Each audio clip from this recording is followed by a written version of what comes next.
ॐ अज्ञानतिमिरन्धस्य ज्ञानाञ्जनाशलाकया चक्षुरुन्मिलितं येन तस्मै श्रीगुरुवे नमः। श्रीचैतन्यमनोभीष्टं स्थापितं येन भूतले स्वयं रूपा कदा मह्यं ददाति स्वपदान्तिकं। वन्देऽहं श्रीगुरु श्रीयुतापदकमलं श्रीगुरून् वैष्णवांश्च श्रीरूपं साग्रजातं सहगणरघुनाथान्वितं तं सजीवम् साद्वैतं सावधूतं परिजनसहितं कृष्णचैतन्यदेवं श्रीराधाकृष्णपादान् सहगणललिता श्रीविशाखान्वितांश्च। हे हे कृष्ण कृष्ण करुणा सिन्धो दीनबन्धो जगत्पते गोपेश गोपिका कान्ता राधा कान्ता नमस्तुते। तप्त काञ्चन गौराङ्गी राधे वृन्दावनेश्वरी वृषभानुसुते देवी प्रणमामि हरिप्रिये। वाञ्छाकल्पतरुभ्यश्च कृपा सिन्धुभ्य एव च पतितानां पावनेभ्यो वैष्णवेभ्यो नमो नमः। जय श्री कृष्ण चैतन्य प्रभु नित्यानंदा श्री अद्वैत गदाधरा श्रीवासादि गौर भक्त वृंदा। हरे कृष्णा कृष्ण कृष्ण हरे हरे हरे राम राम राम हरे हरे। हरे कृष्णा कृष्ण कृष्ण हरे हरे हरे राम राम राम हरे हरे। हरे कृष्णा कृष्ण कृष्ण हरे हरे हरे राम राम राम हरे हरे। जगत गुरु शिल प्रभुपाद की जय।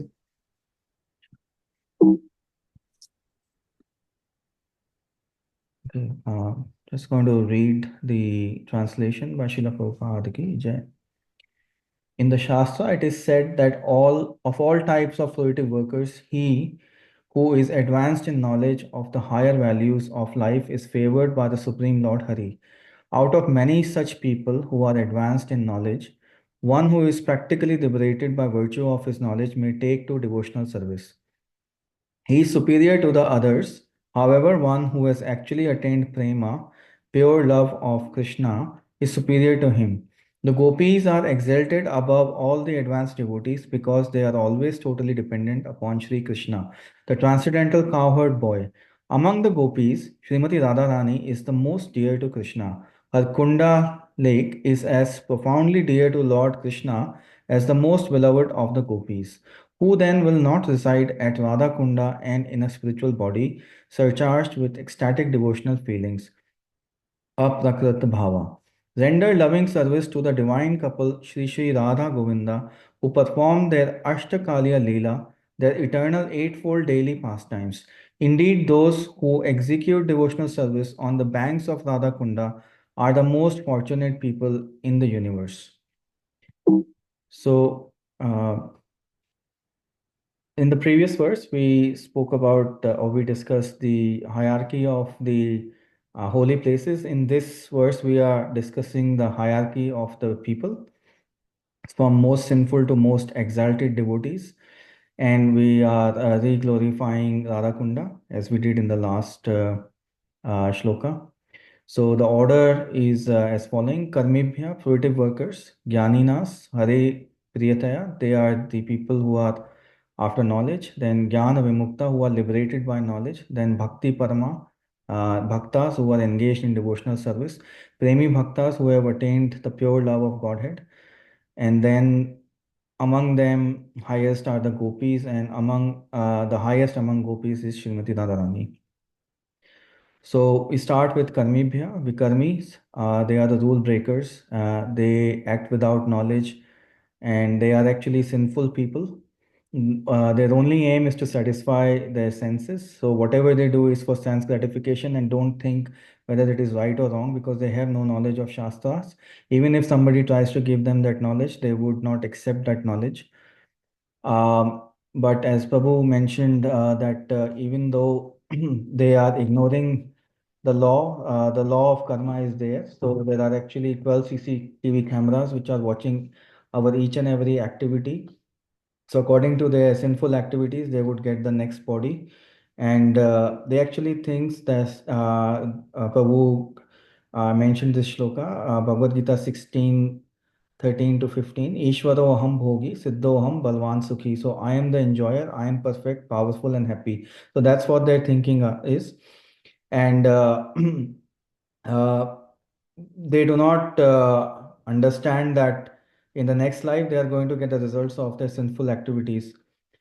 And Prabhu mentioned that people who are intelligent, they do not engage into the sense gratification because the sense gratification activities are the cause of dukkha yonayo. So they are the cause of more material suffering in the coming lives and more material bodies. The next category in the same karmibhya is karma kandis. They are also after sense gratification, but they accept the authority of the Shastra and they want to satisfy their senses through the injunctions of the Shastra. So they try and please the demigods, and to please them, they follow whatever is the vidhi or the way to please the demigods, like performing sacrifices or some sort of austerity. So as a result, they may even get the desired fruits, and they may even go to the higher planets like Swargaloka. But there is the problem with that is that when the results of their pious activities is exhausted, then they fall down back into the Mrityu Loka. So, Shine Punye Martya Lokam Vishanti. So, everything is temporary. And Prabhu then gave the example of such karma khandis, Hiranyakashipu. So, he performed austerity for 36,000 celestial years to please Lord Brahma, and he got the boon what he desired. But that only lasted for 5 years. So, there is a limit or a timeline to whatever boon is given to such karma kandis, because the the demigod who is bestowing that benediction also has a limited lifetime. Even they are not immortal, and they have a temporary life, so they cannot give a permanent result to anyone. So that is the problem with this, but they are still better than the vikarmis, which are performing the vikrat karma or the sinful activities. So then the next level is Gyanis, and they are called Hare Priyataya because they are favored by the Lord. Why they are favored? Because although they are after Jnana, they are not involved in sense gratification. So they have gone beyond the bodily conception of life. They know that this world is temporary, so they are not after the temporary things or sense gratification. Even though they are on that platform, they are still in ignorance because they are not at the level of, or they are not after Atma Tattva. So they are still in avidya. And Krishna is actually glorifying such people in Bhagavad Gita 7.3, Manushya Nam Sahasreshu. So they out of thousands, only one actually aspire to acquire that knowledge, or they are after the truth. So they still have to be respected, as mentioned in this sloka by Srila Rupa Goswami, that they are favored by the Lord. So the next level is actually Jnana Vimuktaha, which is these people are Jnanis, but they are actually liberated by the knowledge that they have acquired. So they are at the level of Brahmananda, and Brahmananda, um, the pleasure in Brahmananda is thousands and thousands of times higher than the highest pleasure of any material activity or any place in the material world. But our acharyas, they strongly condemn, and remembering Prabodhananda Saraswati Thakur, he said that it is narka eva kevalam, so it is only like hell. And I think Vishwanath Chakravarti Thakur said that going to Brahmananda, it is even better to be pricked by a thorn in Vrindavan than to go to to Brahmananda. So they are strongly against that because there is no opportunity to serve the Lord directly. But then the process by which these Jnana Vimukta, they become Bhakta, Prabhupada is explaining in the purport. Uh, why after many, many births, these Jnanis, when they understand that Lord is the cause of everything, and they surrender to the lotus feet of the Lord, then they become Bhakti Parama. So this shloka Prabhu also mentioned in the class, Bahunam Janmanam Ante Gyanvan Mam Prapadyate.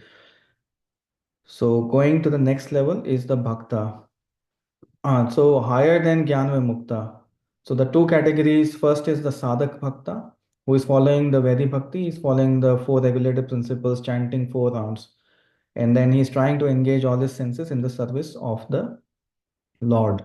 So we can understand here our position, as Prabhu mentioned in the class, that we are even higher than uh, the liberated souls who are Jnana Vimukta. They have liberated themselves with the knowledge. So this is the position, and this is all by the mercy of Srila Prabhupada that we are getting such an opportunity.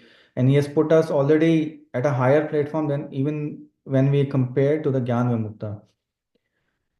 So we are trying to serve the Lord by engaging all our senses in His service, and Rishikesha Sevanam Bhakti Uchate.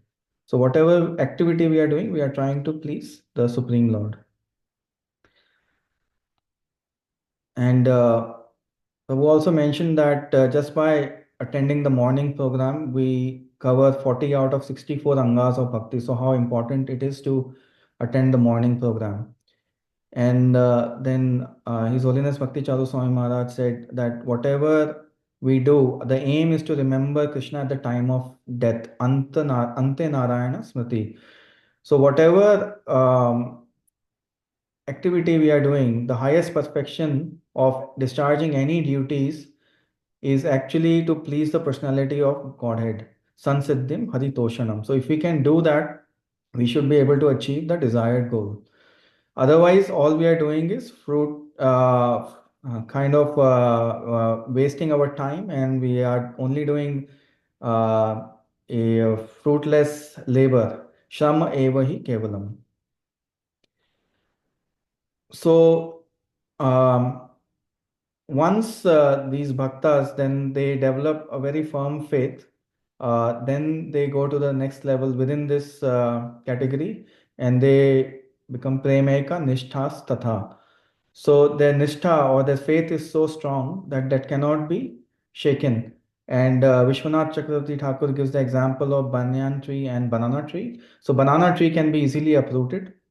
However, banyan tree cannot be uprooted because we don't even know which is the stem and which is the root. They have so many there's so much of complex structure, so many roots actually look like stems. So the example is Narad Muni, Sanaka, and Sanatan. Uh, then we go to the next level, which is Tebyasta Pashu Pankaj Pala Dashas. So now we are discussing about the gopis. So among bhaktas, highest are the gopis. And so we discussed that all the Krishna's pastimes with the gopis are described in Canto 10. So from Canto 1 to 9, God can take any form to reciprocate with his devotees. And we gave the example of Narsimha Dev, Vaman Dev, Lord taking universal form. And even devotees can take any form. The example was Vrittasura, and then his comparison was made with Kunti Maharani. That although Vrittasura is in the form of a demon, still he is actually offering the same prayers to the Lord. His devotion is exactly the same. So devotee can take any form, and the Lord can take any form. By 10th canto, the differentiation or the conception of male and female should go away. So the loving exchanges of Lord and the gopis are at a different platform. It's a different, it is beyond the bodily conception of male and female.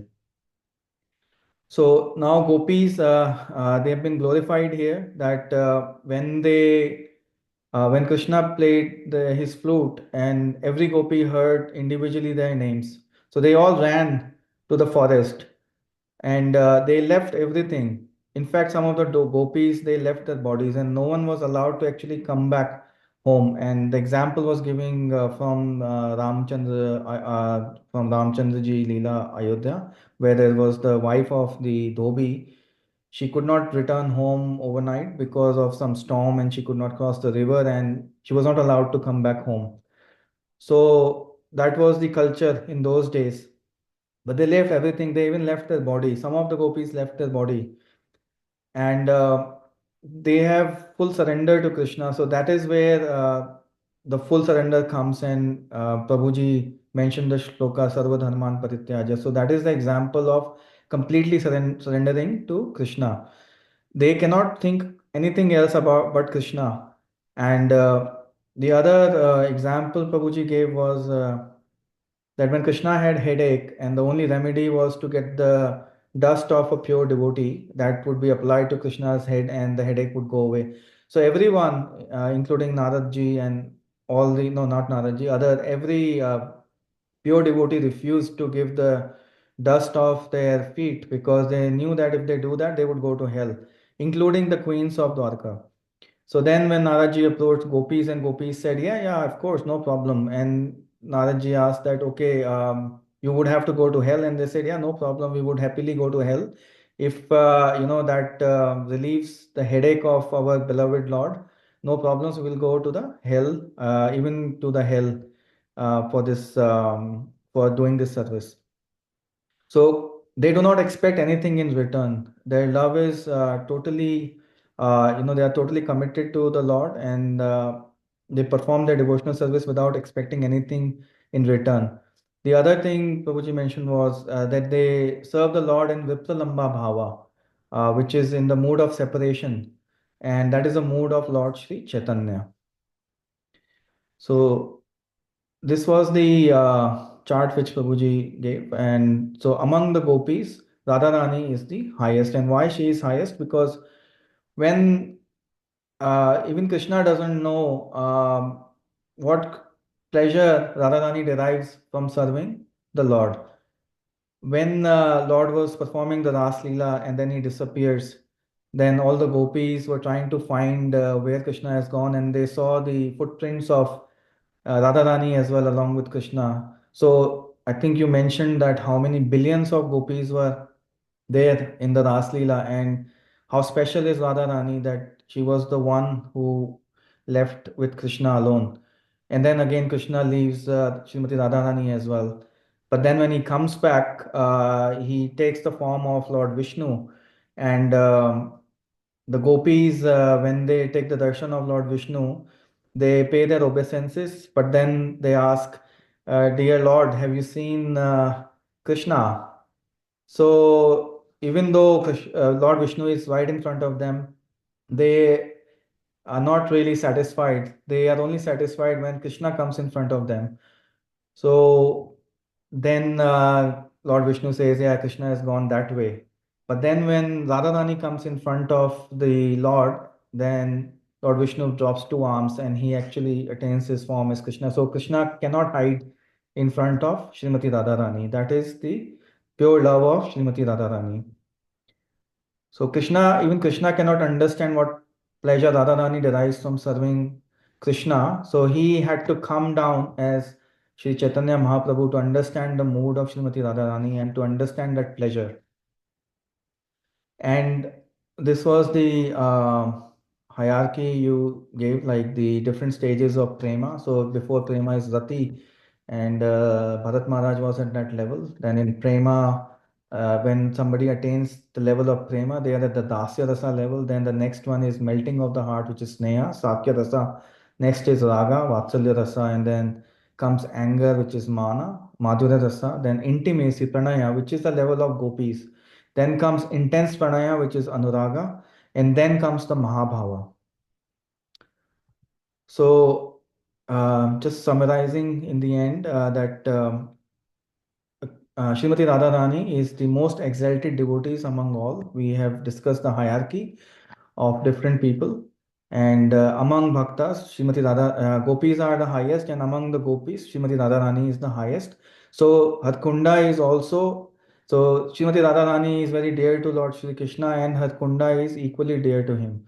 And then Srila Rupa Goswami says in the shloka, and Prabhupada writes this in the purport, that just as Srimati Radharani is dear to Supreme Lord Krishna, so her bathing place Radhakunda is equally dear to Krishna among all the gopis. She alone stands supreme as the Lord's most beloved. Thank you, Prabhu. Hare Krishna. Thank you so much, Prabhuji. It was so wonderful. Thank you, I, Prabhuji. I just kept hearing. Very, very nice. Others can give some feedback. Please unmute yourself. Very clear, succinct, and sharp. Perfect. Very clear, very nice, Prabhu. 12 out of Very, 10, very clear. Prabhuji. Thank you. Thank you. And Prabhu, just to let you know, it wasn't Prabhu's service. Prabhu just took it on himself because I think he was looking for a devotee he couldn't find. So he said, okay, I'll do it. Prabhu, you should do more, Prabhu. Very nice. Okay, thank you. I'll share my screen.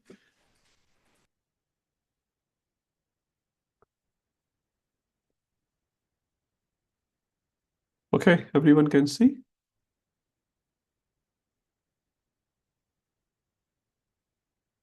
Yes, Prabhu. Okay. So today we are doing the last verse of Nectar of Instruction. So from that perspective, it's the last class. Obviously, we're going to do 2 more classes for the revision purpose.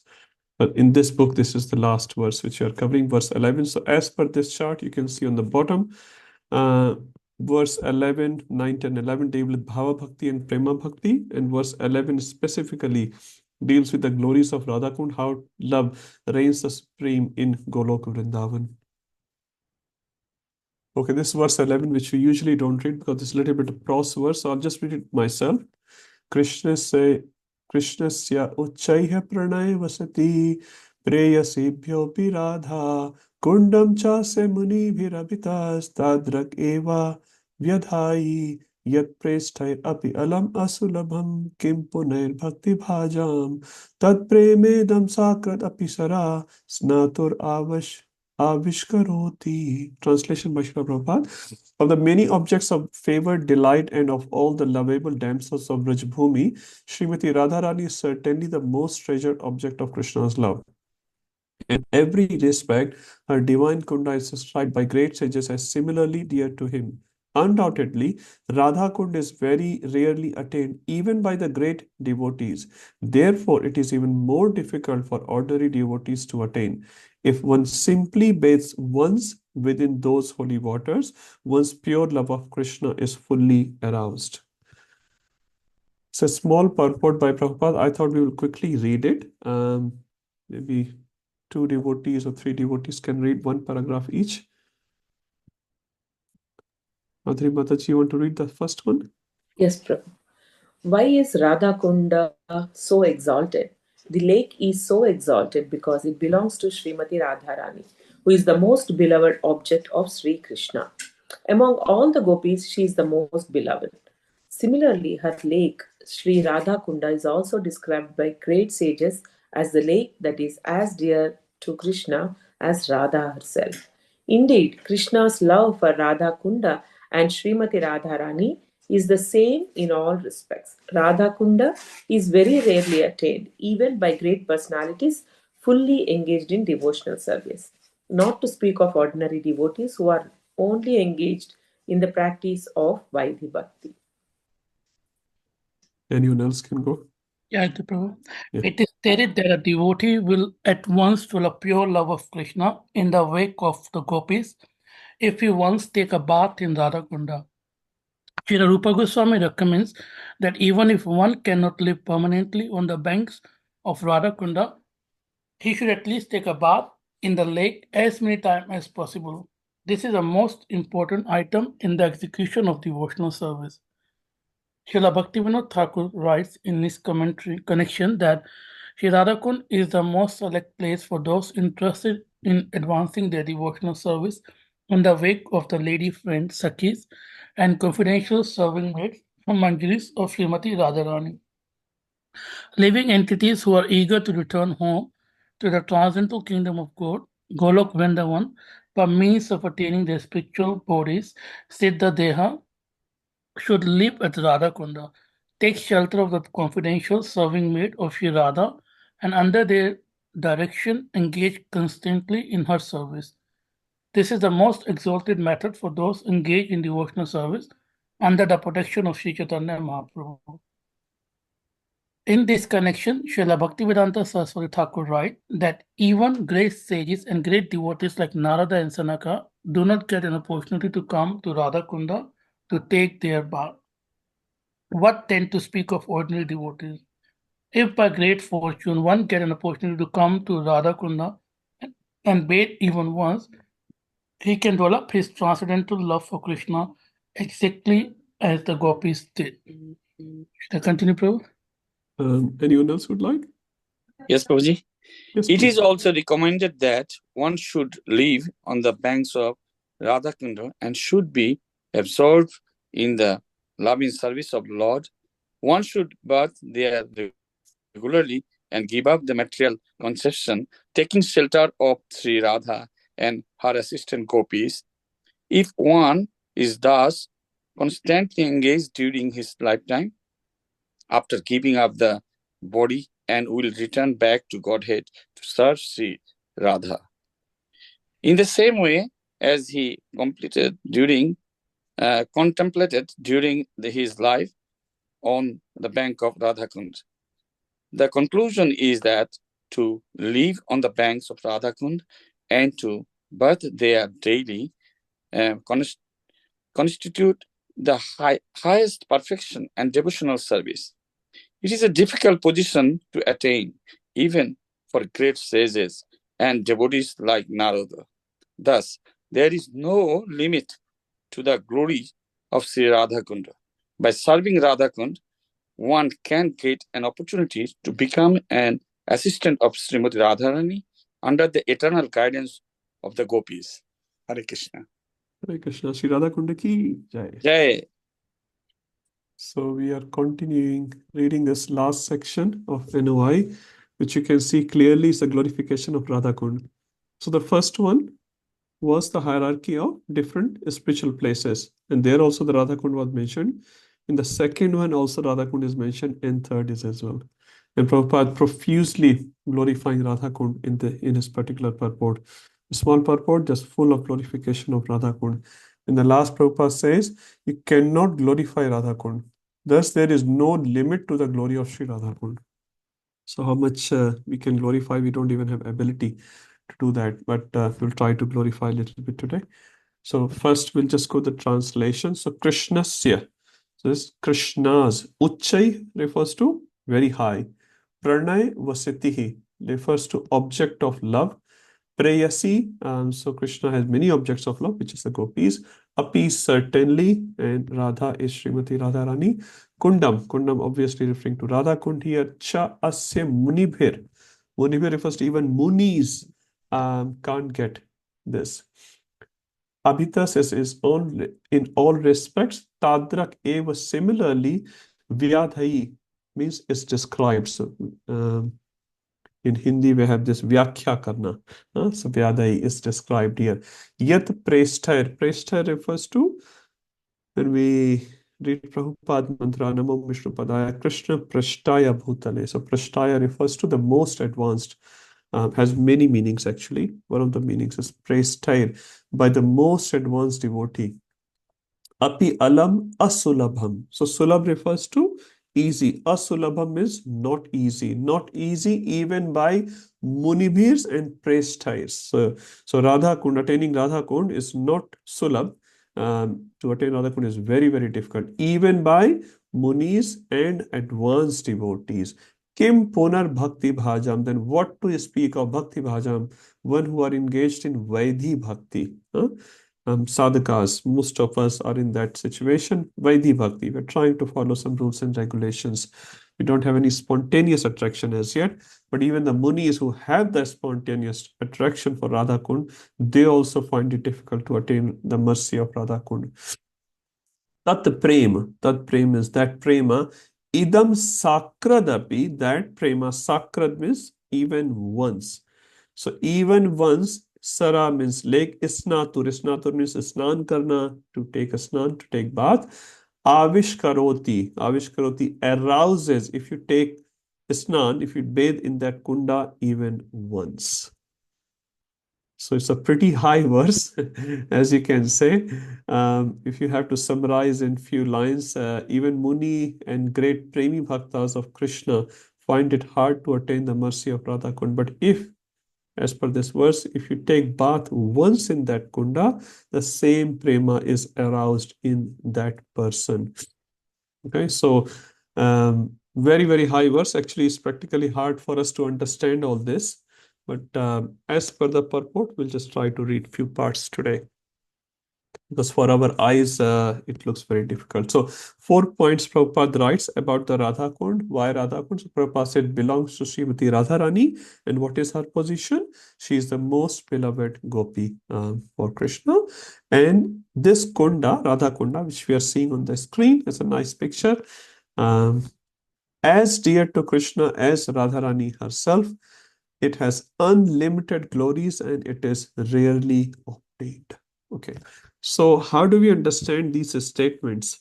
Like, we have been to Radha Kund, and at least generally people don't see that perspective of the dham which has been described in the scriptures. Generally, when you go there, what do you see? Anyone has been to Radha Kund? Please describe what did you see there and be honest.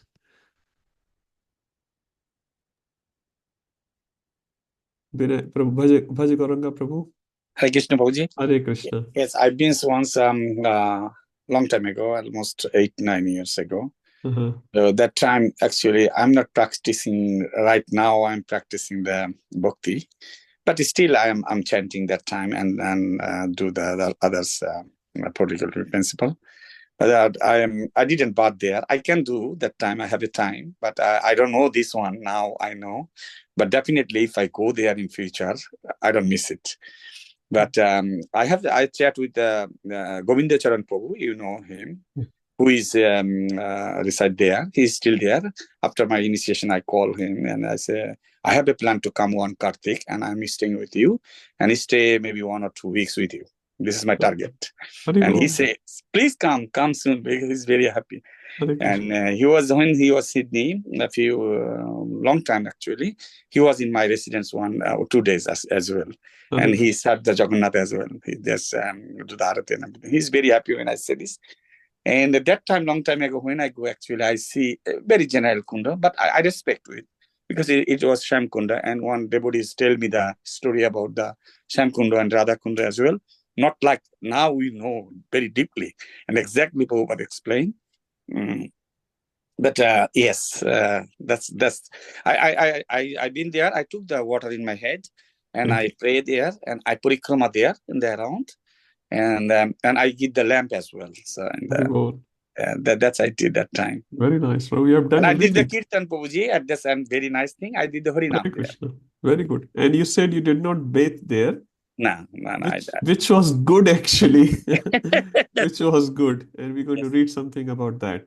Yes. Anyone who has bathed there, knowingly or unknowingly? Anyone here?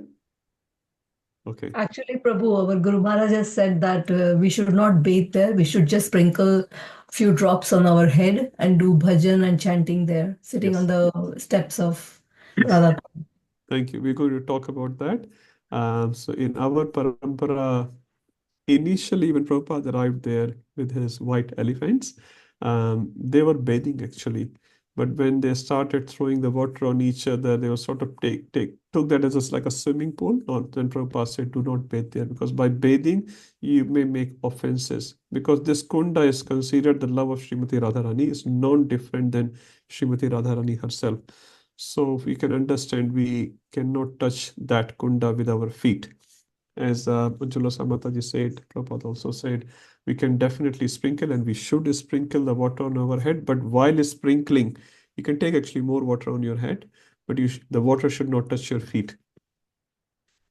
Having said that, if your spiritual master allows you to bathe, if your spiritual master allows you to bathe, you can bathe. So it's not a permanent ban or anything like that, no one, but in general, we respect Radha Kund as Srimati Radharani. But your spiritual master, in your case, if you ask him, may allow you. So then it's fine, because he will understand your consciousness much better than anyone else. So it's not a permanent ban, and you may ask your spiritual master, but in absence of any specific instructions, we do not take bath at Radha Kund. Now, why is Rupa Goswami writing even if you bathe once? Because generally when we go to Radha Kund, we don't see all these scriptural descriptions coming live to our eyes. What do we see? We sometimes see, it's dirty, it has algae, there are many other jivas which generally we don't like to touch. Those sort of things we see. So it says, when we go to the dham, we should see the dham again, not with our eyes, with our ears. So before going to the dham, it's very, very important we prepare our consciousness to go to the dham. Keshav Maharaj was once saying in a class, before our plane lands in Delhi or Mayapur, wherever dham you are going, our consciousness should reach there. If our consciousness has not reached there, that means you are not ready to go to dham.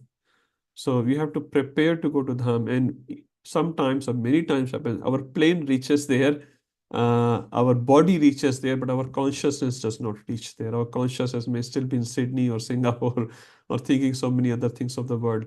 So first thing is we hear the description from the Shastra. Then once we arrive there, we look at to the eyes and we try to match up whatever we have heard about that particular dham in the scriptures and try to visualize those things as per scriptures, not as per our mundane eyes.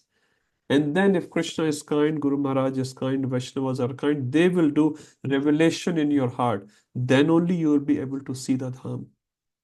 Till that time, when we don't have the revelation as yet, we still go to dham. For what purpose? For purificatory purpose, to get the blessings of the dham. Prabhupada highly recommended as much as possible.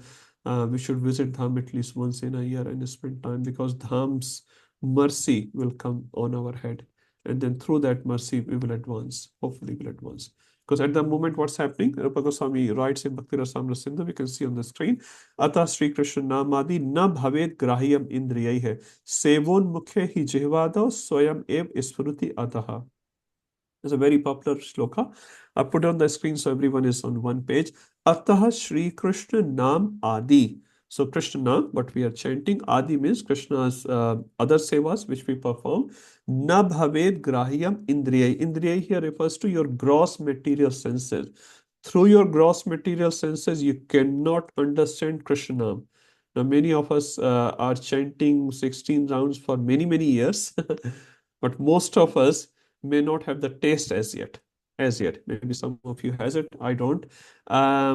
What the problem is, because we are not purified as yet. What Rupa Goswami is saying, just the two-letter Krishna creates so much taste that I need millions of tongues to be able to taste that, what the taste it's producing, and I need millions of ears to hear the name. And we think the Solamala is like Yugaitam Nimishena Chaksha Prashaitam. It looks like a yuga when we sit down to chant. After 4 rounds, 6 rounds, we want to get up and go for a little walk. Sit on the chair, go this, go here, go there, do this, do that. We cannot even sit for 2 hours in one go and chant the holy name. But Rupa Goswami has so much taste. So at the moment, we cannot grasp Krishna Nam, Krishna Leela, Krishna Rupa through our indriya here, through our gross material senses. So what we have to do, sevon mukhe hi jihvadav. When we put our jihva as a service for Krishna, jihva adav. Adav means in the beginning, what we put in the service, jihva. So initially we don't have any taste for Krishna Nam, but still we put our jihva and slowly other senses as well for the service of Lord. Sevon mukha. At the moment we are vimukha.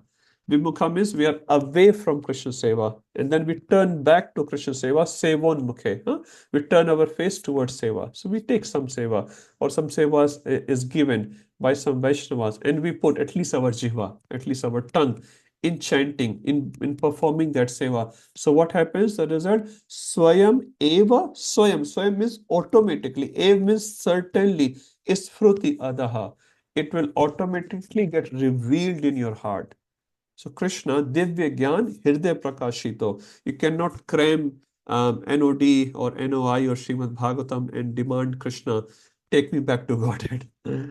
So that demanding attitude is very much anti to our devotional attitude. So that will not work. So what will work when we literally put our senses, our jihva, our tongue in the service, sevon mukhe of the Lord, then when we are eligible and we are in a purified, Lord Himself will reveal His holy name, His holy dham, His rupa inside our heart. And then all the andhakar will be gone. Tesham satat yuktanam bhajatam pritipurvakam dadami buddhi yogam tam. So dadami buddhi. So Krishna will give us that buddhi yoga. What we have to do, just keep trying, keep trying. As per the Acharya's instruction, Guru's instruction, Vaishnava's instruction, we just keep trying. And one day when we are purified enough, swayam ev smrutiyadaha. So it gives a lot of hope to us. So at the moment we may not be able to understand, but uh, one day when Vaishnavas are merciful enough on us, our heart will be purified, and then we will be able to see the Dham. There's one small story of Akbar traveling there, and I think it was Raghunath Das Goswami, if I'm not wrong. He wanted, or Sanatan Goswami, one of them, I can't remember the exact name. And he wanted to do something for the Goswami, and Goswami is like, what can you do? Huh? So he said, okay, what you can do. Akbar really wanted to do something, wanted to offer some gems or something. He said, okay, if you really want to do something, go to Radha Kund. One of the stairs is broken. Can you go and fix that stair? Akbar is such a great king. He's thinking, he's asking me to fix some stairs. I can build the whole palace. That's what Akbar thought. Anyway, this Goswami has said, so let me go and visit. When he arrived to this Radha Kund, he could really see the Radha Kund as described in Shastra. It is made of chintamani. Each and every particle there is made of chintamani. And he said, even if I sell all the jewelry, all the treasury of the whole India, which he was the owner of, I cannot fix even one part of one corner of the broken steps. Huh? And he came back to Goswami, he did the pranam, he left. He said, you're right. Huh? So this is the vision which can be seen by the mercy of a devotee. So Akbar had that fortune. And that's why in future, Akbar actually did quite a lot of good things as well for the expansion of Vrindavan and other temples. Man Singh also helped a lot from Jaipur. And later on, many of the devotees, many of the deities went to Jaipur for that purpose only. So initially, when we don't see the Dham or Radha Kund in that particular form, there's nothing to be discouraged about. It's just a journey. We are in that journey, and slowly, one day, we'll be purified enough to be able to see Dham. But till that time, we keep aspiring, we keep begging for the mercy from Shastra, from devotees, from Dham, from the Dhamvasis, so that we are able to get that vision one day. So Radha Kund we should not see just from the mundane eyes, because if we see the Radha Kund from mundane eyes, and Bhaktisiddhanta Maharaj actually give a great warning on that. He said, sinful activities itself are very, very wrong. Obviously, we should not perform, but sinful activities performed at Dham are very, very bad. Very, very bad. Huh? In the Dham, definitely not. And sinful activities performed in Dham, presenting yourself as a holy person, that is the worst. Huh? So you present yourself as a holy person and then you perform sinful activities. And he said the same Radha Kund will become Naraka Kund. Bhaktisiddhanta Maharaj said that. Huh? So Radha Kund can take you to the service of Srimati Radharani, but the same Radha Kund, if you perform these sinful activities while showing to others, because people have this tendency to show off, and then they go to Radha Kund, they live there as well, and they show to whole world, I'm living at Radha Kund, just to get the fame, that, oh Prabhu, you live at Radha Kund, you are so great. So living there, and Bhaktisiddhanta Maharaj said, if you have not controlled your mind and senses, you should not live at Radha Kund. We're not saying not to visit it, but not to live there, because if you live there and perform some sinful activities, do aparat to Vaishnavas, Bhaktisiddhanta Maharaj said the same Radha Kund will become Naraka Kunda. I got a little transcript from Bhakti Siddhant Maharaj. I thought it would be good to read for us. It's a little bit. This following transcription is a lecture delivered by Bhakti Siddhant Saraswati Thakur at Radha Kund during Vraj Mandal Parikrama in 1932. So we are going around 100 years back. It was first printed in Bengali in the Gaudiyas, the magazine, in 1934, 2 years after the Parikrama. So we'll just quickly read. Any devotees would like to read? May Can I I- read? Okay, you can read half. Okay. All these days we have spoken about Leela. Why? Because this is our most confidential asset. This is our only sadhya. But one should not make the mistake of thinking that anartha nivritti is a prayojana. One thinking like this will never enter into artha pravritti. For this reason, I will begin speaking about Ashtakaliya Leela. So you understand anartha nivritti and artha pravritti. Anartha nivritti means whatever anarthas we have, that has to go. So kama, krodha, lobha, moh, mad, matsar, 6 anarthas have to go. But that's not the target. Huh?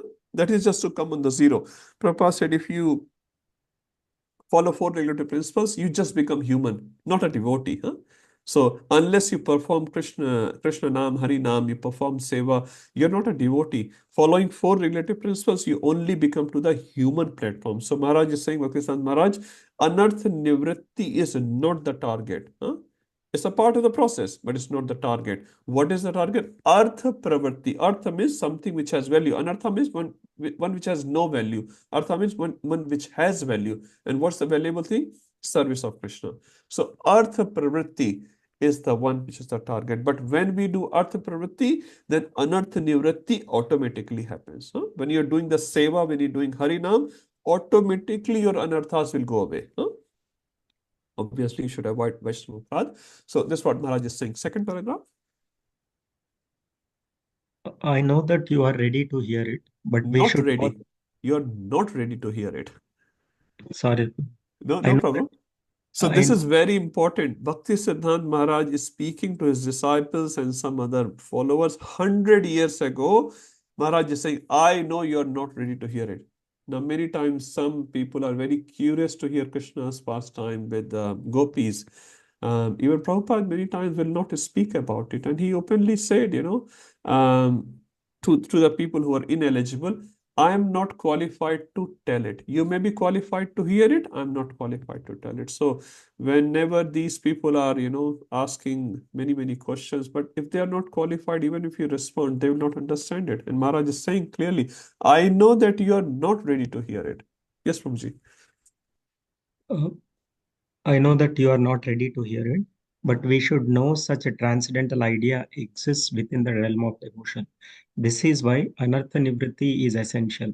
After the realm of Anartha Nivritti is Artha Pravritti, pure conjugal service to Radha and Krishna. This is a transcendental reality. If we do not know of this transcendental realm, then all of our efforts may end in Nirvisheshavada. Do not let your days pass in trying for Anartha Nivritti. Artha Pravritti is also necessary. Anartha Nivritti is necessary until Artha Pravritti has started. When the Artha Pravritti is present, then Anartha Nivritti becomes unimportant. Artha Pravritti becomes prominent. Those who have chanted Harinama for 15 or 20 years should know such things. The beginners need not hear these topics or they will misunderstand. These topics are for certain audience, not for all. Maharaj is very clearly telling these topics are not for everyone. So we should be very perform the cautious in speaking or hearing about these pastimes if necessary. Last one. I can read from you. Yes. Also, it is said, apana bhajana katha na kahibe jata tata. One should not reveal one's bhajana to others. If we disregard this instruction of our previous acharyas, then there may be a permanent fall from the realm of devotional service. Our duty is to cultivate devotional service. Thank you, Mataji. So Maharaj is saying, Apana bhajan katha na kahibe jata tatha. Apana bhajan, whatever bhajan sadhana we are doing, we should not just glorify ourselves. I've been chanting, a number of rounds. I've been doing Nirjala Ekadashi. I've done so many Govardhan Parikramas and, I did that. If you do that, what happens? You destroy your own bhajans. Unless there's a need for a seva itself. There's a seva, you need to encourage someone, then in a general way, you may inspire others through that, but you should not glorify, because if you try to glorify your own bhajan, you lose the interest in your bhajan. Sanjay Vyas Prabhu, you have a question? Ji, thank you, Prabhuji. Prabhu, can you please tell a little bit more about Ashtkaliya Leela? I think it comes in Nectar of Instruction somewhere else as well, or Nectar of Devotion. You mean? Sorry, Nectar of Devotion, it comes Yeah. somewhere. Yeah. I can't find much online about this. Okay. Sorry. I'll just tell you a few things quickly. So Ashtakaliya, so in Golok Vrindavan, or Golok as well. So there are Ashtakal. Ashta refers to 8. 24 hours is being divided into 8 parts. So every prahar is called a prahar. So 3 hours, there is one prahar. So Krishna performs different leelas based on the prahar. Suppose in the morning time, he will perform a different leela. Early morning, I mean, 4 to 7, he will perform different leela, 7 to 10, different 10 to, and in every prahar, his leela places are also fixed.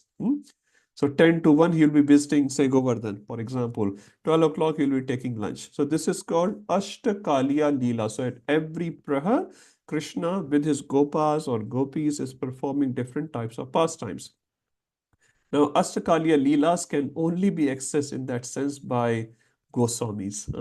So it says in their heart, whatever Krishna is doing, they're able to see basically. And we have some instances of, say, Rupa Goswami, Sanatana Goswami as well, entering, Raghunath Das Goswami as well, entering into those Ashtakaliya Leelas and not only seeing as an audience, like we are watching a TV. No, they enter into that Leela and participate as well. We have the example of Narottam Das Thakur and Ramchandra Das. So these are the Ashtakaliya Leelas which Krishna is performing many times on Govardhan and at Radhakund. And that's why these places are considered one of those highest places where Krishna is performing those confidential Leelas. Is that okay? Thank you, Prabhuji. Yeah. So first, after reading the caution about the Radha Kund, let's read the glories of Radha Kund. I thought it's good to read about the caution first so we understand how important this Radha Kund is and how high it is. Then we can sort of try to read some glories. Yes, Ujjwala Samataji.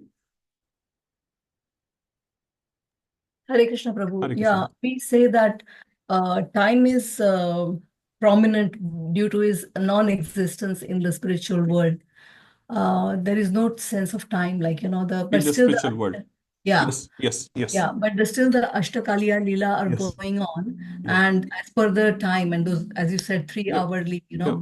so there is still time existing. Yes. I know Yes. it's only for the pleasure of the Lord, Yes. but anything else we should understand by that? Yes, so very nice question. So in the spiritual world, it says there is no presence of time, but still we are talking about Ashtakaliya Leela, which is sort of time. So very nice question, Mataji. So we have to understand time is also helping in Krishna Leela. Here, time is not helping us, for conditioned jiva, right? Even if we want to do Krishna Katha for a long time, we say, oh, 9 o'clock, I have to go to bed, I have to put my deities to rest, I have to look after my kids, blah, blah. So here, time is forcing you to do something. Time takes over you. You don't want to grow old, but everyone grows old, isn't it? The hair goes away and our wrinkles are coming on our face. So time is forcing us, time is killing us. Prabhupada said in one of the class, he says, in the material world, time business is to kill. Time is killing, right? So time is killing. But in the spiritual world, it's exactly other way. Time does not force or diminish or destroys anything. Rather, time enhances. As you correctly said, the Ashtakaliya Leela is going on. And if Krishna wanted to expand that particular pastime more, he is able to expand. So time does not limit Krishna or his sakhas or sakhis to stop a Leela. Okay, abhi ghar jana hai. Work pe jana hai. Huh? I have to go to work. I have to attend this call, that call. Nothing like that. Huh? So time does exist, but does not limit it. It enhances. One more example I can give you. In the spiritual realm, there is no Surya or there's no Chandra, there's no sun or moon, but they still exist there. So they don't need sun and moon for lighting purpose. Here we need sun and moon. Without sun and moon, we cannot survive. But there, every particle is glowing, actually, it's effulgent. But still sun and moon are there. Purnima night is still there to enhance the Leela, to support the Leela, to assist the Leela, rather than limit the Leela. Is that okay? Okay, thank you. Anyone else? Prabhu, I have one more question, sorry. Sure, So we talked about earlier in this purport that I think it is said that we have about attaining Radha Kunda somewhere. I can't. Yes. I don't know where it is. Yeah, so attaining Radhakunda. So as a neophyte devotee, my understanding is, I mean, please correct me, Prabhu. It's like attaining Radhakunda at my stage, at my neophyte level. It means having a darshan of the Radhakund, also serving Radhakund by chanting and singing bhajan. And the third part is live, like some devotees, they live at Radhakunda. So is that what attaining Radhakunda means, or is there any deeper understanding to Yes. that? Yes, thank you, Mata. Very nice question. We are continuing that question throughout the verse. So let's continue, Mataji, and we'll come back at some stage and stop. Okay. So we are going to respond that throughout the discussion. This is what the whole verse is about. What is this attaining the Radha Kund? Okay. So just continue for now. Okay, what's the glories of Radha Kund? I'll quickly read. Radha Kund is non-different from Srimati Radharani. This is what Prabhupada writing. It contains her prema. So this is, as I said, this is a liquid prema of Srimati Radharani herself. And this is what is being glorified by Rupa Goswami. Association with her kunda will give a person her type of prema. So if we associate this kunda, we serve this kunda, we will get that type of prema which Srimati Radharani and Gopis has. So you can see how important that one is. That prema is very rarely attained even by the great devotees. Therefore, it is even more difficult for ordinary devotees. So as Ujjwala Samataji was asking a little bit earlier, for a sadhaka like us, for a neophytes like us, what is the meaning of this attaining? Now here is said by Prabhupada and Rupa Goswami, even by the great devotees is more difficult to obtain. So what to speak of us? Now, do you think Narad Muni cannot go there? He doesn't have to even buy a ticket. He can just appear and disappear. Sanak Sanatan, all these great sages which we spoke in the previous verse, we said they are premi bhakta. Premaika nishtha. Their nishtha is so much, they are premi bhaktas. But even for those great sages, it says attaining the Radha Kund is difficult. So what does it mean? Just buying a ticket, going to Delhi and then hiring a car and arriving at Radha Kund, that's not what it means. That's just taking your physical body there. That's not what it means. Yes, that's definitely important and that will definitely have an impact on our consciousness, but that itself is not all in all. The itself is getting the mood of gopis. In the previous verse also we discussed about the gopi bhav. Anyone remembers what does a gopi bhav mean? The glimpse was given by Manmohan Prabhu as well when he was presenting his vision. What does Loving, gopi bhav mean? Yes. loving Krishna in the mood of separation. Loving Krishna in the mood of separation. Yes, that's one symptom. More important than that? Yes, Selfless, Chinna. Prabhu. Nothing Selfless. wanting in return. Selfless. Satyam Mata, yes? Yes, nothing wanting in return. Nothing wanting in return, selfless. So complete selfless devotion as Srimati Radharani or Gopis. That is called Gopi Bhav. One of the Prabhupada disciples was saying, what is Gopi Bhav? Gopi Bhav means when you're 70-year-old, you have no money, you take the free passage in a Jaldut, in a ship, and go to America with 2 heart attack. You still do what you're supposed to do. That is called Gopi Bhav. So Gopi Bhav is that bhav which we are aspiring for, not a physical place which we are aspiring for. And as I said, obviously that physical place is very important and that will give us the mercy. But that bhav which we are looking at, that is called the mercy of the Kunda. And that bhav, even Narad Muni and Brahma. I'll tell you one story from, I think it's from Brahmanda Puran, if I'm not wrong. Vindhya Parvat, it comes for the appearance of Srimati Radharani. So Vindhya Parvat and Himalaya Parvat, they are sort of brothers. So one time Vindhya Parvat was visiting this Himalaya Parvat because he was having the wedding of his daughter, and his daughter is Parvati Devi. So Parvati Devi was having the wedding with Lord Shiva, and when Vindhya Parvat arrived there, he was very happy to see the wedding, but he had a desire after the wedding. We all get some desire when we go for a wedding, especially Indian weddings, very, very elaborate. If we get this one, this person got this thing, so I'll get a better thing than that. So we always get this desire. So Vindhya Parvat also got a desire. What was his desire? His desire was, I should also have a daughter which is higher than Parvati Devi, and I should have a son-in-law to whom Lord Shiva will serve. Imagine the desire which he had. Imagine the desire. And who can be higher than Parvati and Lord Shiva? Huh? Only one couple. Only one couple. So he says he came back straight away and he went for tapasya for thousands of years. He did tapasya to Lord Brahmaji. And Brahmaji appeared and he said, what do you want? He said, I want a daughter which is more beautiful, more qualified than Parvati Devi. And I want a son-in-law to whom Lord Shiva will serve. Brahmaji said, there's only one couple in the whole creation, which is Srimati Radharani and Krishna. There cannot be anyone else. And he said Tathastu. But he said Tathastu when he came back to his abode, Brahmaloka. He's thinking, I have given a vara which is out of my range, out of my pocket. I don't even have that. Then he started doing tapasya because he has given words, right? And it says, to see Lord Brahma, the phal has to be there. No, this was a positive phala. No, Hiranyakashipu also asked for something. Ravana also asked for something. That was for negative. So Brahmaji here gave the vara, but he didn't have his own sort of tapasya power. So he started doing tapasya to Srimati Radharani. For thousands of years, he did the tapasya. Then Radharani appeared and she said, what do you want?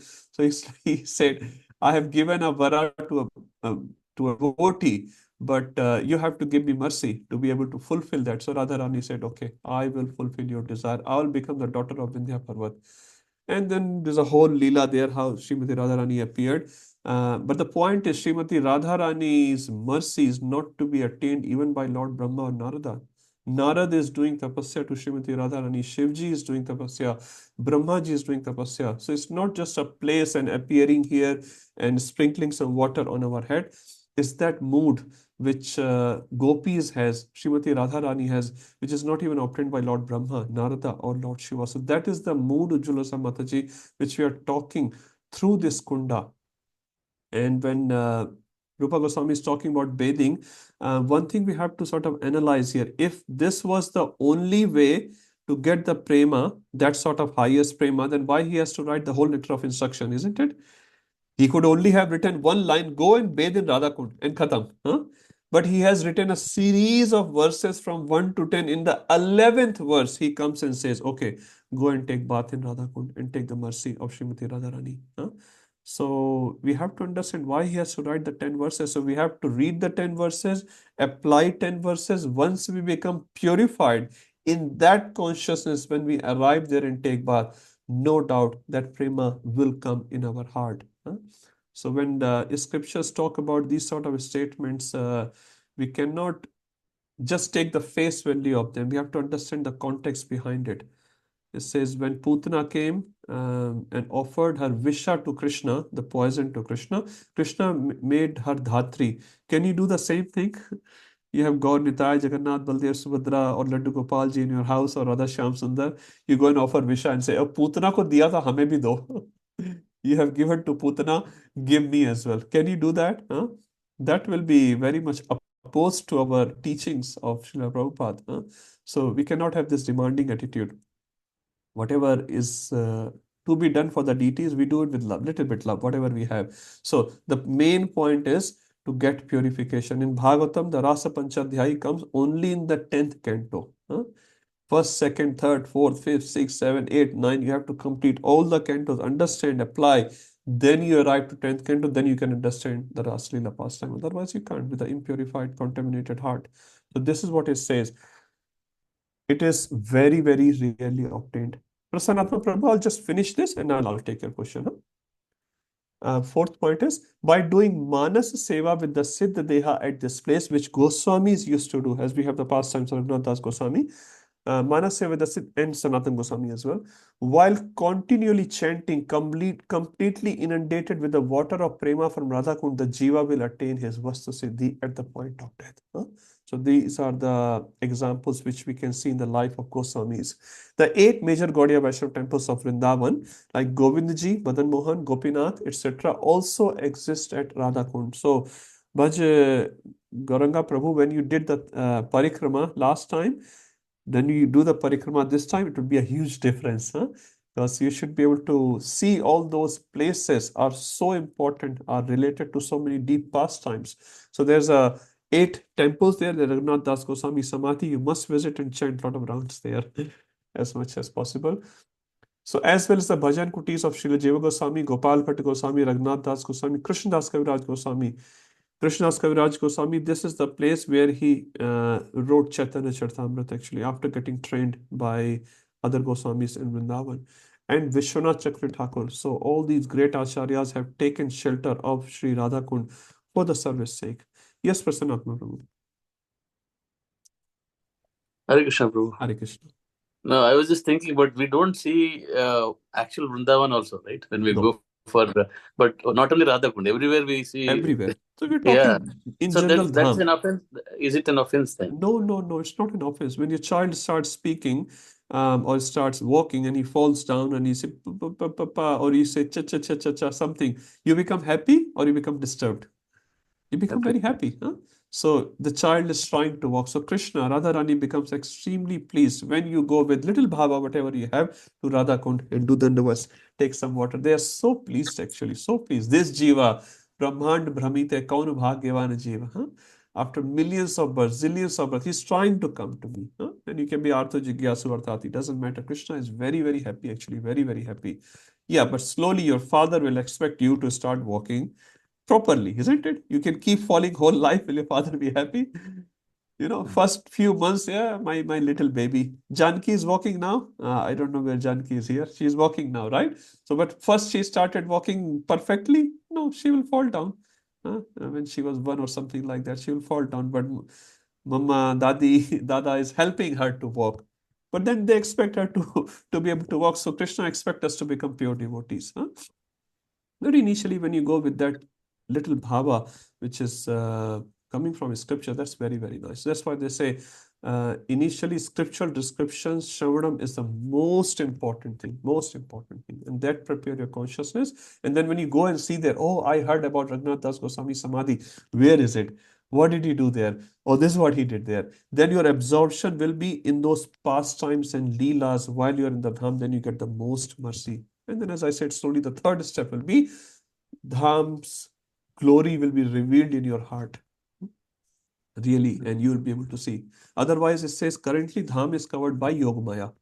Why it's covered by Yogamaya? One of the reasons Acharya has also explained, so that all the atheistic people can stay away. Atheistic people means people who are Gyanis, Mayavadis. Otherwise, they will all come there and crowd up and they will be inconvenienced to Vaishnavas.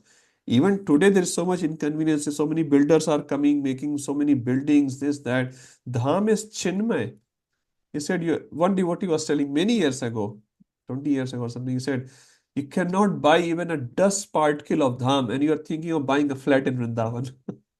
Now, I'm not discouraging you to buy a flat in Vrindavan, but the point is, how can you buy? How can you buy? Every single dust particle is so important. We were discussing about that Amarendra Prabhu's famous thing, Mukti kahe Gopal se meri mukti bataye. Braj Raj, ud mastak lage, mukti mukt ho jaye. So that's the importance of Braj Raj. And we are thinking of buying a 2-bedroom apartment. Again, if it helps your bhajan, you should go for it. But we should have proper understanding at least. Proper understanding. Taking residence in Vrindavan, it's not easy. It's not easy. So Yogamaya covering is there. But if you're a devotee, the same Yogamaya will assist you to see Dham. But that's a journey. That's a purificatory journey that can happen within this life, or we may take many, many lifetimes. Is that okay, Prabhu? Yes, Prabhu. So it's applicable even here also, no, Prabhu? If you're chanting properly, then we can see deities properly. Otherwise, you can't. Absolutely, Prabhu. Because this is the embassy. This is the embassy of Vrindavan. So you're absolutely right, Prabhu. And slowly the purification will happen. One day you'll be able to see all the jivas as one, in the sense like you'll see soul and super soul. You'll not want to have hatred for anyone, envy for anyone. Any malice feeling will not come in your heart, because all the jivas is part and parcel of Krishna. In Bhagavatam, it says in 11th canto, every jiva is a walking temple of Lord Vishnu, because Lord Vishnu is residing, isn't it? Sometimes we hate someone or we have some wrong feelings towards other jivas because we forget there's a super soul, same super soul residing in your heart is residing in that jiva's heart as well. How can you hate someone? Yeah. We can't, because our vision is covered at this stage. But in that stage, that's why it's called Samadarshi. Vidya Vinay Sampanne Brahmani Kavyashni. Shuni Chai Shapakesha Panditaha Samadarshana. That Samadarshana is the real vision. But it's not so cheap. It's not so cheap. Okay, bro. Okay, thank you, Prabhu. Just few more points. This is by Vishwanath Chakravarti Thakur. This is from Vraj Riti Chintamani, chapter 3. Any devotees would like to... Ujjwala Mataji, you have a question related to the same? Kind of, yeah, related to this. Like we have been talking about, like in the last one or two verses, about the hierarchy of the various devotees. So we talked about the karmis and the gyanis and then bhaktas and all. But we also hear about yogis, Paramatma realized. So they don't come into this hierarchy. They are not Yes. been mentioned. It's not mentioned because it's just a different naming convention. So can say so. Yogis are higher than Gyanis. So Gyanis are going for Aham Brahmasmi, first level, Yeah. Brahman, and Yeah. yogis are going for Paramatma. So Paramatma. Gyani But and they yogis. don't fit in this table? We can't write everything, Mata. It's just a projector is being, a range is being given, Mataji, from bottom to top. Now, Rupa Goswami starts from Karmibhya, Karma Kandis. Prabhupada starts from Vikarmis. Huh? So why Prabhupada has to start Vikarmis? Because most of us at the moment are Vikarmis. Huh? Now, Rupa Goswami doesn't write that word. Rupa Goswami starts from Karmi. So we give, I think, 7 hierarchies. Rupa Goswami only gives 6. Now you can add one more. You can have, another one as well. In Premi Bhaktas also there can be different categories. For sadhakas as well, it can be different categories. So yeah, it's a range. It's a whole range from bottom, Vikarmis, to the top, Srimati Radharani. So all the jivas will fit somewhere. Like if you start looking at it, even in our devotee community, can you say everyone is a sadhak bhakta? Not necessarily. Everyone is a prema bhakta? Not necessarily. So within that also you'll have range. Even you within yourself will have a range. Sorry to say, one day you'll be feeling a lot more devotion than another day. One day you'll be very disturbed. You'll have some upsetting thoughts, this and that. And Akhand Rasa Prabhu can confirm that. And other way as well. We all have those moments, right? So there's not one certificate. Huh? There's a range given, and everyone can be fit at different categories. Okay, Thank you. so let's move on. This is a very beautiful, I think, 3 or 4 points by Vishwanath Chakravarti Thakur. We can just read one each. I prefer who has not read as yet. Everyone can read. Anyone?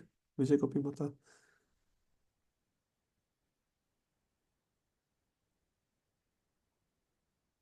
We can't hear you, Mataji. You're not on mute.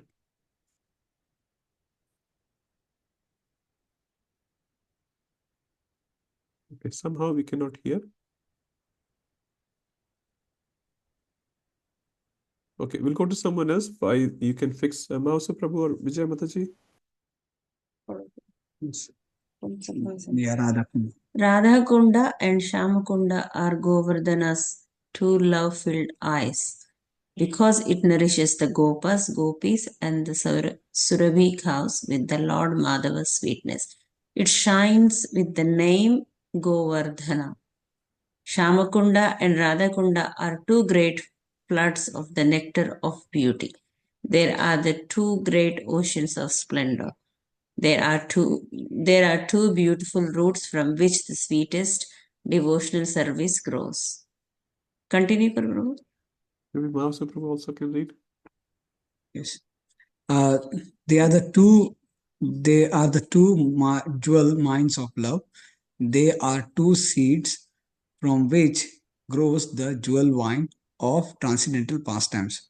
By seeing these 2 lakes, Radha and Krishna believe they are present in them. It is as if they directly see each other there. The wise say that by approaching these lakes, one directly approaches Radha and Krishna.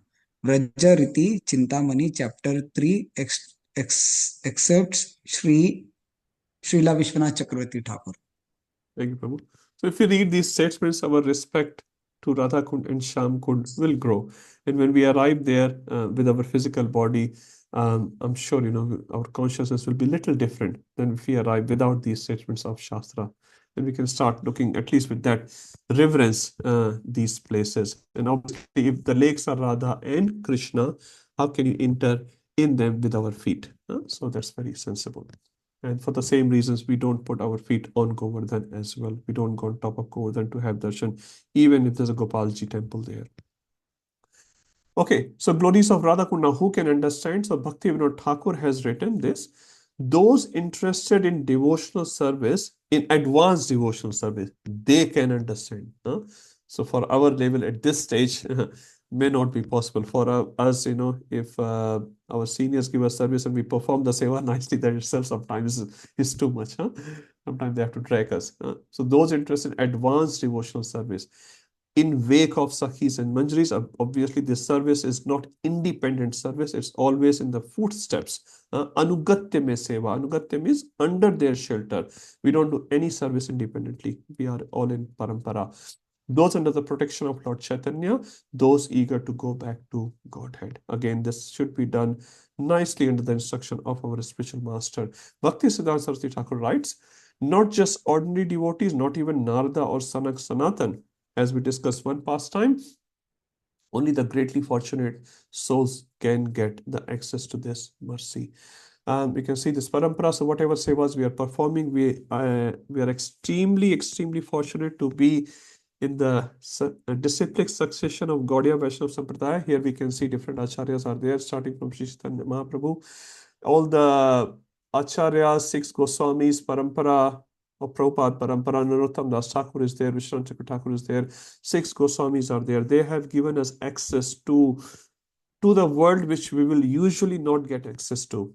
One of the Prabhupada disciple, if I'm not wrong, Bhurijan Prabhu was telling, in other yugas, the max you can go is still Vaikuntha Loka. In other yugas, imagine how fortunate we are. In this yuga, at least we have an opportunity to go to Radhakund. We have an opportunity. In other yugas, the maximum access, Maharaj was saying, Bhurijan Prabhu was saying that is to Vaikuntha Loka only. So we are extremely fortunate. Now, we may not avail the opportunity. That's a different story, but we have an opportunity to go till Radhakund and we can participate in the guidance of Srila Prabhupada in those leelas. Okay, how to obtain the mercy of Radhakund? Prabhupada writes, giving up material conception, that's the very first thing. If you still have male, female material conceptions, Radha Krishna's Leela is also a Leela which a male, female performs here in this material world. You cannot understand any one of those things. So the first conception Prabhupada writes here, you have to give up material conception. Again, not an easy thing, not an easy thing. And that's why sometimes we avoid speaking elaborately about these topics. Bathing can be one thing, but bathing, as I said, should be done only under the instruction of special master. And once you have realized the first 10 verses of Nectar of Instant, once you have done 9 cantos of Srimad Bhagavatam, then you reach the 10th canto, not jump immaturely. Otherwise, there was no need for Rupa Goswami to write the whole book. He could have just written one line, which makes sense. As many times as possible. Most important part, again, Rupa Goswami is saying, is the devotional service. So we perform devotional service as per our adhikar. If you have a license for a two-wheeler, can you drive a plane? Anyone will dare to do that? I don't think so. So if you're licensed for two-wheeler, you drive that two-wheeler. If you have license for four-wheeler, you drive that. In Australia, if you drive or even a truck, you will get a big fine. What to speak of driving a plane? So this is like driving a plane. So if you are a two-wheeler licensee, don't jump up too much. What will happen? You will cause injury to yourself, to your spiritual life, and to others as well. So we do the seva as per our adhikar. Like in DT cooking or DT seva, there are particular qualification, there are prerequisite. Only then you can perform. Gayatri, there are some Brahman initiated devotees in this call. So and not anyone can buy. The thread only costs 2 rupees or 5 rupees in Vrindavan. Anyone can buy that thread. Yes, you can do that, but are you eligible? Not sure. So eligibility has to be attained first. Then only with that adhikar, you will be able to perform that particular seva. And you can reside there as well, as I said, again, under the guidance of spiritual master, serving under the maids and in the loving service of Lord. The one beautiful pastime, I'm sure most of you would know, but for my purification, I would like to repeat. Raghunath Das Goswami, again, one instance, he was residing on the Radha Kund, and he was so much absorbed in the chanting of Hare Krishna Mahamantra that one time there was a lot of sun on his head in Vrindavan. In the summer, the temperature goes really high.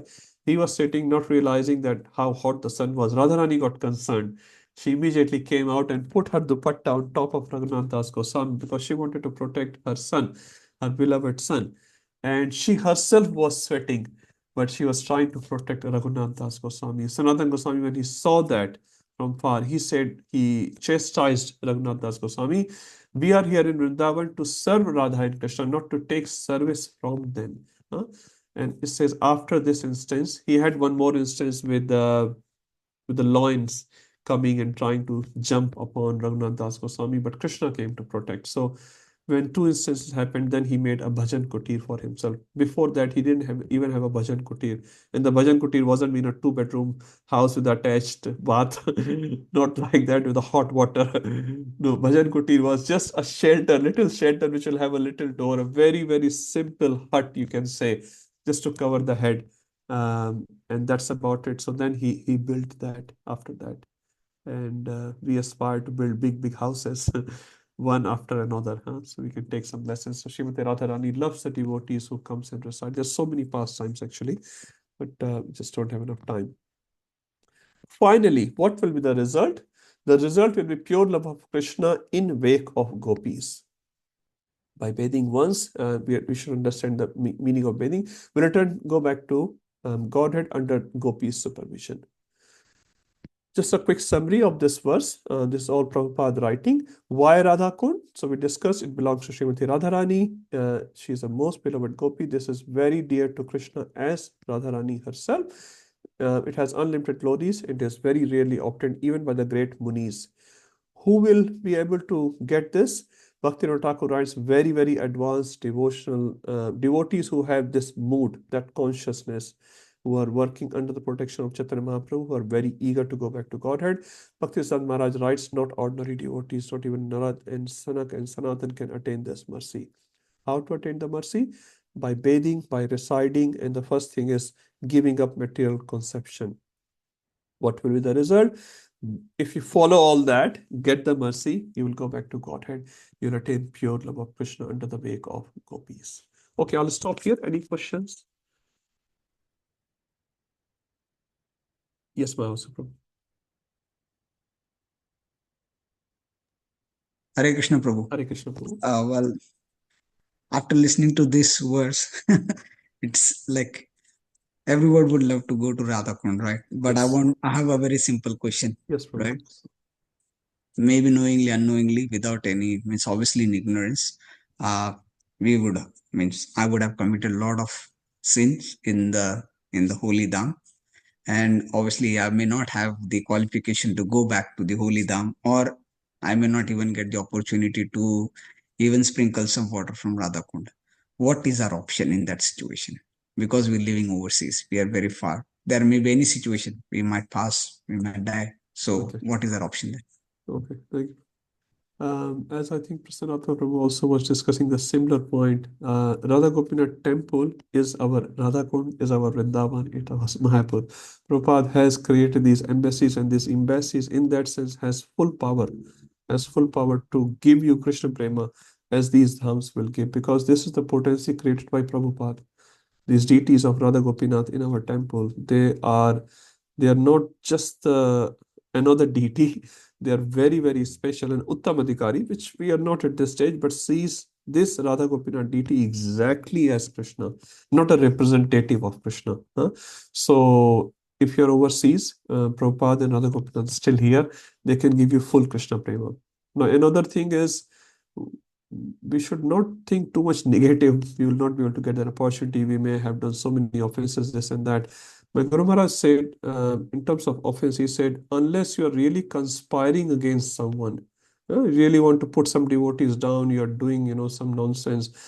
Unless you do that, if you're walking, Maharaj said that if you're walking and your feet touches with another devotee accidentally, that's an offense. That's not an offense. One devotee came to see my Guru Maharaj after lunch prasadam, and he was saying, Prabhu, Maharaj, I may be very offensive, this and that. And Maharaj was a little bit like, put all the offenses on the table.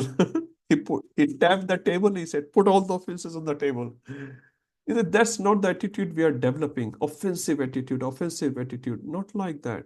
We should have very positive attitude, and accidentally things may happen. Things happens, what to do.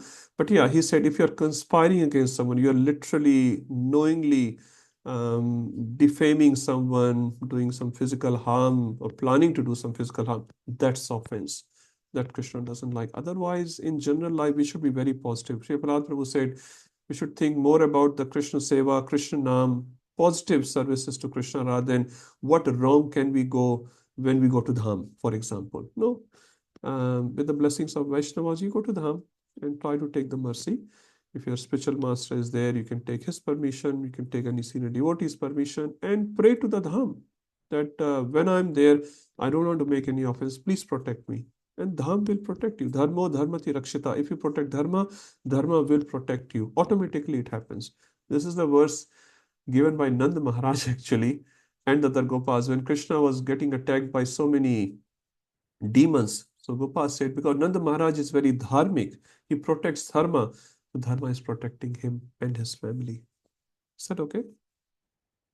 So we should not have any negative attitude. Devotees are very, very positive, very, very positive. But at the same time, when we read this, it makes us enough cautious. You're entering in a special place. Guru Maharaj gave one more example. When you enter into a temple, you ring a bell. You ring a bell. And what's the reason you ring a bell? You are entering into a very special place. Very, very here. Supreme Personality of Godhead is residing in person. So it's a very special, so that your consciousness is very aware. Now it's not a mundane place. I can shout, my kids can shout and disturb. I can put some rubbish in that room. It's a very, very special place. So to awake that consciousness, we ring the bell. So this is just ringing the bell, Mahasa Prabhu. So yeah, your appreciation grows. It's not a negative thing. Okay, thank you, Prabhu. And you can bless us, Prabhuji. You have a lot of devotional credits. You can bless us so that we don't make any offense. Okay, thank you. Sundar Gopal Prabhu and Mataji. Hare Krishna, Hare Prabhuji. Krishna. Prabhu, just to confirm, so the best way and what is the right way to when one goes to the Radha Kund, we just sprinkle water on our head or face, or is any? You sprinkle on your head, basically. Pray your Dandavat Pranam, sprinkle water on your head. You can wash your beads at Radha Kund. Many devotees do. When they go to different dhams, they dip their beads, because then beads carry the mercy, the potency of dham with you. And then when you chant on those beads, remembering, oh, I went to Radha Kund and I dipped my bead. These beads have been touched by Radha Kund. You put those beads on your head. Yeah. The devotional service is all about our attitude. It's nothing gross or physical. Many people take it as a very, cultural thing only, which is fine. But that's why so-called Hindus, I'm sorry to say, are very, very far, many times, if not all the times, from this devotional attitude. They just perform a ritual.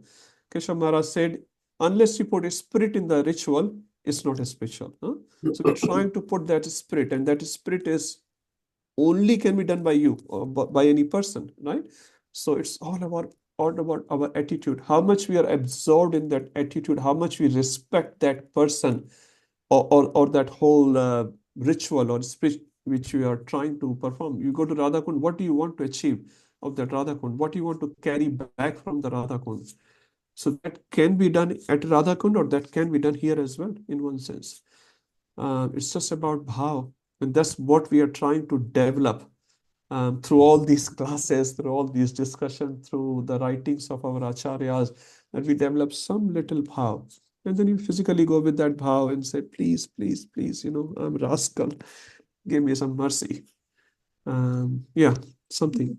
Prabhuji, it's the same thing when, you were mentioning that we have to be cautious of not doing anything, and even senior devotees are very careful when they are going to Radha Kund. Thinking of that, I was thinking that when we are too fearful, the love for the mother, Radharani, would it be the same? Or, when the person becomes too fearful, but thinking that, when the mother, going as we are going to meet our mother and asking for the mercy. So Yes.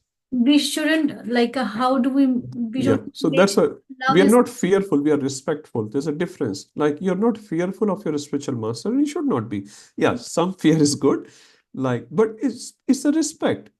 And through that following the respectful process for many, many years, you get that love. Because many times we think my love is there, and many Hindus think like that, my love is there, I love my Lord. You chant 16 round, I don't have to. I'm chanting all the time, 24 hours. Prabhuji, mala chalta hi rehta hai. Okay, Prabhuji, sit down and chant one round. That they cannot do.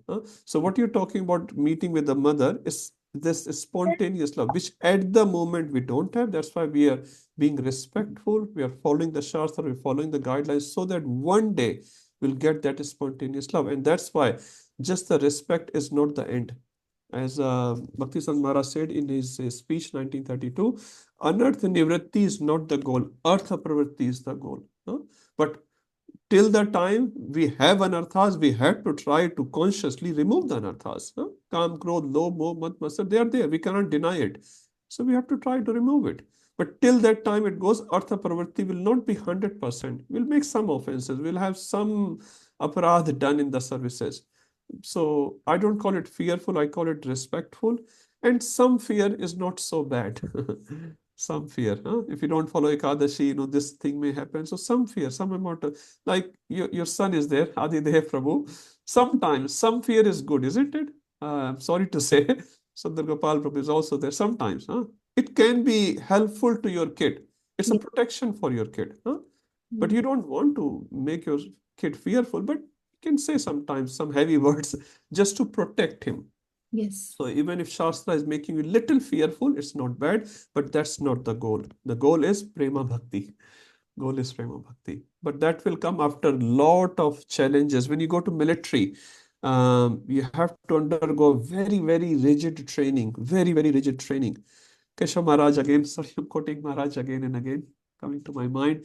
When he joined the ashram, he was told by a senior devotee, which Maharaj was sharing in his class. He said, in the morning, get up, dress up, show up. Get up, dress up, take bath and other things, and show up for the Mangala Aarti. And he said, have I joined the army? And he said, that's right. So in the beginning, for the neophytes, these rules have to be tough. But slowly, my Guru Maharaj gave one example. When you're driving in the night, a long journey from here to Melbourne, for example, a night drive, it's quite difficult. So what you're looking while you're driving, you're looking at two white lines. Two white lines. So what are the two white lines for us? Maharaj said, 4 relative principles is our white line. But slowly, after a long drive, 6-7 hours, you will start seeing a sun. And then you're not looking at the two lines, you're looking at other mountains and the rivers and the sky and other things as well. So we are in that night journey. So our process in the beginning has to be strict. Later on, when we are purified, then it's not about following 4 regs. Then it's about loving Krishna. Is that okay? Thank you so much. A lot more can be said. We have other hands. Thank Yes, you. Manmohan Prabhu. Hare Krishna. Hare Krishna, Adidev Prabhuji. Nice Hare to hear you. Hare Krishna, Manmohan Prabhu and Shraddha Mata. Hare Krishna Prabhu. Hare Krishna. Sometimes when we're doing the parikrama, Yes. we get to Radha Kund pretty late, like after midnight. Is it still okay to go down the stairs to the Dandavats? Like, can you still sprinkle the water? I have not heard any time limitations, to be honest. So I would say yes. Many times we start parikrama from Radha Kund, so we do these things at the beginning. Some people start from Dan Ghati as well, and then you may arrive in the middle of your journey and all that. Yeah, I've not heard any time restrictions, so I would say yes, whenever you arrive, do that. But we should also try to do Radha Kund parikrama as well. So many times when you're doing like whole Govardhan parikrama, we don't have enough time to do Radha Kund parikrama. Like Radha Kund parikrama itself can take a day. It's big if you have done it. If not, please try to do it next time when you go there. It's a 1-day journey, Radha Kund. So it's not kilometer I'm talking about. It's so many places there. So many blessings you can take from Vaishnavas and absorb yourself at Radha Kund. So many times it's not, again, try to cover too many places. Just cover few places, but do it nicely. That can also give mercy of Dham. Sometimes we just travel. I went there. Yes, but how much you absorbed? It's like you eating in your mouth. There's a limit of your mouth, right? You'll put 1 gulab jamun, 2, 3. After that, you have to close your mouth, chew it, and take it inside. Then you can take the next bite. If you keep feeding in your mouth, I'll take this, and you don't have time to digest that.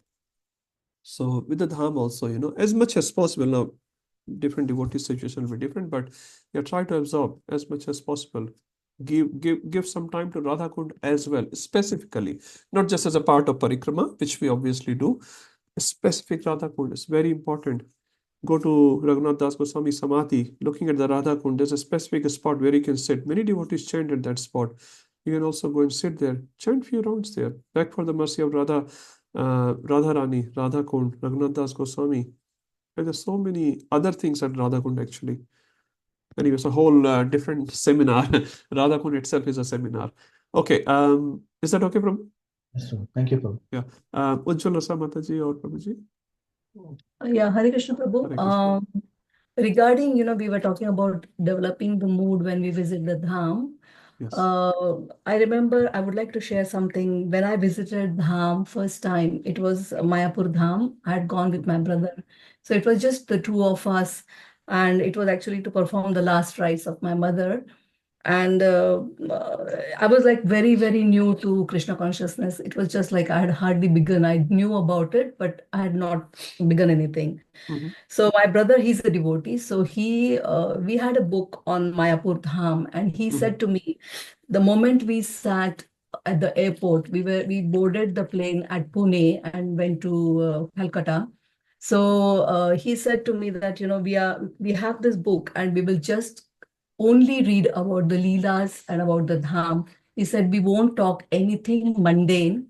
We Very won't nice. talk about any problems, any situations that are in our life, and anything. Just absorb ourselves in listening and hearing about the Leelas of the Lord. And I really like that because it really develops and cultivates a little bit of that consciousness and the mood when we are approaching the Dham. So I Yeah. always remember that when I visit the Dham. This is the best way to approach Dham.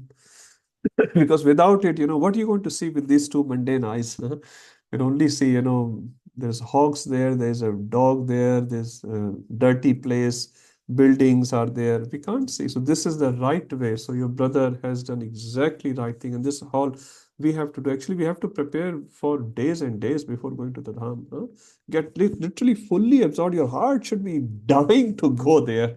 When can I arrive? When can I arrive? When can I? And there's so many things to do actually. Some devotees actually don't take, they fast actually. Now, when we go to Vrindavan or Mayapur from Delhi, airport starts eating. On the way we stop, we eat, and then on the way we stop and eat. Actually, many devotees, Radha Govind Maharaj, I'm talking specifically, he actually fasts. When he travels to Vrindavan, he fasts on the day when he arrives to Vrindavan. So there are many things. We can't discuss everything in the small time here. But the point is, they're so respectful to the Dham. So journey to Dham is just not a mundane thing. Is buy a ticket, get a taxi, and then go there. So much preparation needs to be done. Then the mercy of Dham will come. Because many times we visit many times, but nothing happens. Because we haven't done anything, to be honest. We have just taken a certificate that I've gone. Which again is not wrong. Like even if we chant with offensive, which we should not, there will be some effect of the holy name. Definitely, there'll be some benefit, but the benefit is restricted, is frozen, because we are making so many offenses. So similarly, when we go to Dham, we prepare our consciousness, like what Mataji is sharing. The most benefit will come in this situation.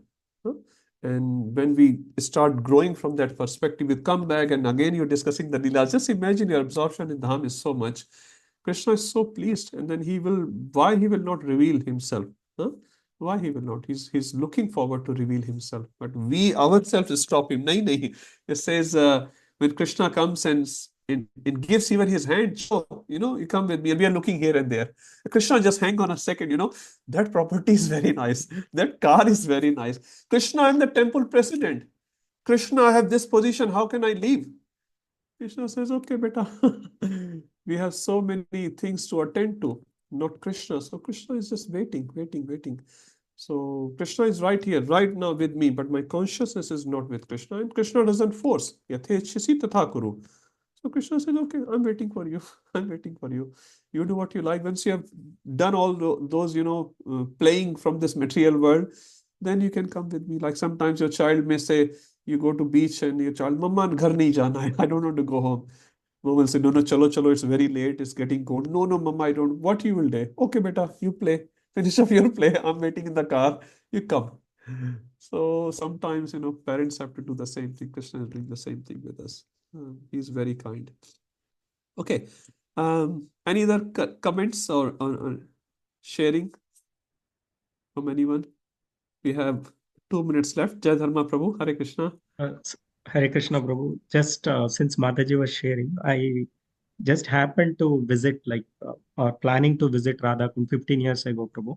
Like, I wasn't into any Krishna consciousness by then. So it was just an office trip to Delhi, and we were trying to go with along few other friends. And I was always thinking, at least go to Vrindavan. But some of the passengers said they had already seen, so they wanted to go to Radhakund.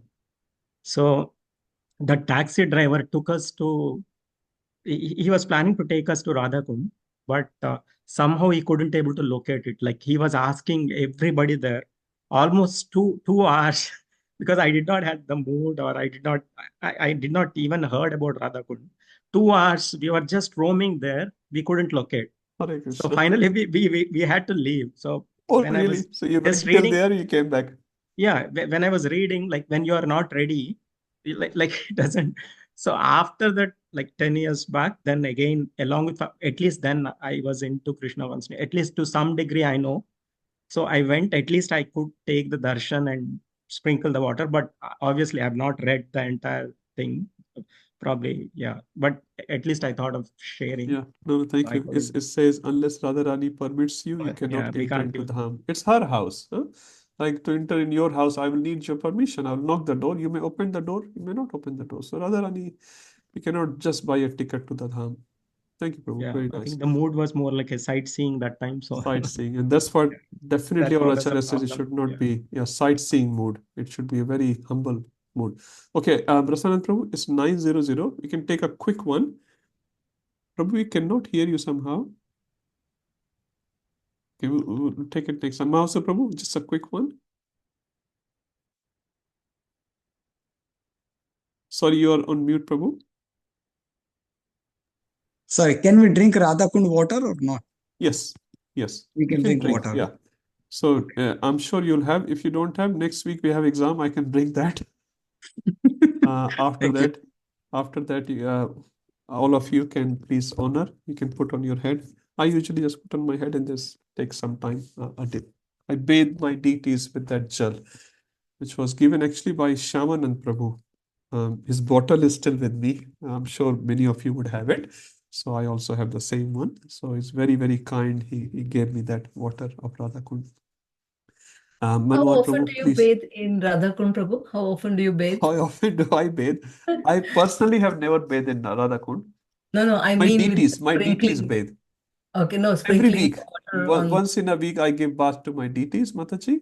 So I not put that to Radhakund yourself, water. like sprinkling water So on yeah, I yourself. sprinkle that bathing water on my head. Okay. Not directly Radhakund. So I mix Radhakund water in my normal water, and then I put some tulsi and all that. And then I sprinkle that water which my deities have bathed on my head. That I do every week. Yeah. And I'm sure other devotees are doing many better things than me. Manmohan Prabhu, please remind me to bring that bottle. I will, yeah, otherwise. Okay. Any announcements, Manmohan Prabhuji?